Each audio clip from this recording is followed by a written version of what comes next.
Mga residente agrangay an kawaranin bastanteng supply nin tubig sa Castilla, Sorsogon. Uyan report ni Rosie Nieva.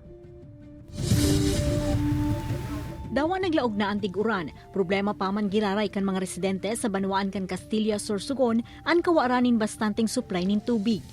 Si Nanay Lani, haros nauubos na sana ang budget sa pagpapasakdo ning tubig nga ni igwasindang mainom asin magamit sa laog kan harong. Labi sarong taon naman subot nindang pigtitios ang siring na sitwasyon. Nananawagan po kami kay Mayor na sana maasikaso naman po yung tubig namin. Dahil ganito, may mga maliliit kaming bata, kailangan talaga ng tubig.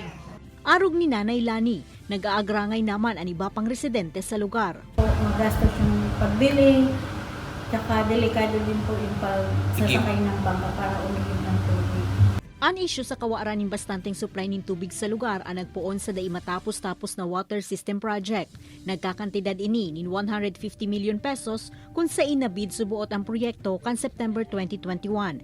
Pinurbaran kan news team na kuananin pahayag ang pamayo kan Municipal Planning Development Office asin Municipal Engineering Office alagad nagsayuma muna ang mga ini na maghampang sa kamera. Alagad sigun ki Mayor Bong Mendoza, dawa delayed ang patrabaho, bigsisyerto kan LGU na maiimplementar ang nasambitan ng proyekto. Dapat sana tapusin nila ng madali para hindi ma-deprive yung mga tao yung servisyo ng tubig.